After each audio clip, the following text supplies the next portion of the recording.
Hot solids emit a continuous spectrum of photons called a blackbody spectrum. Everything in this room is actually glowing as a blackbody spectrum. You just can't see it at visible light, but you could see it if you switch to infrared light. This is blackbody radiation, but it's been shifted to the infrared, where the peak is. If I want to look at this at visible light, I would have to heat the rod up. I can do that with a torch.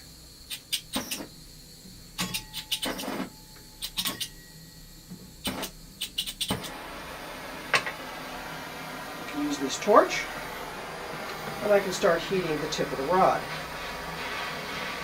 This will take a couple minutes, but will slowly get nice and hot.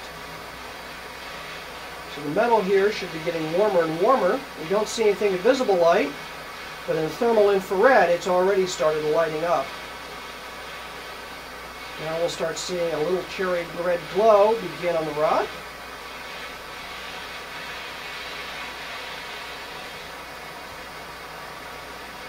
As it begins to heat to the point that now the red end of the thermal spectrum is actually getting into visible light, it'll start by glowing red. And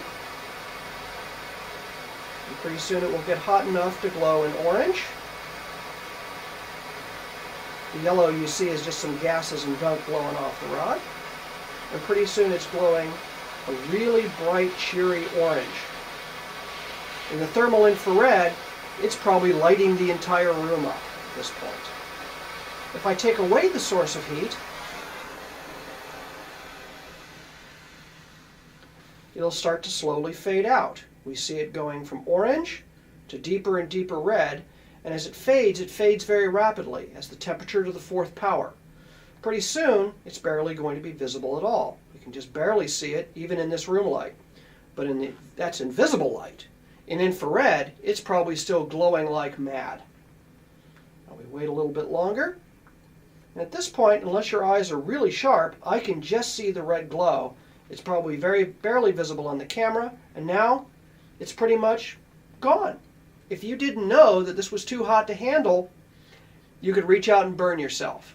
But in the infrared, if you had infrared eyes, you would know right away this thing is still glowing like mad and will continue to glow like mad for some time as the energy goes away.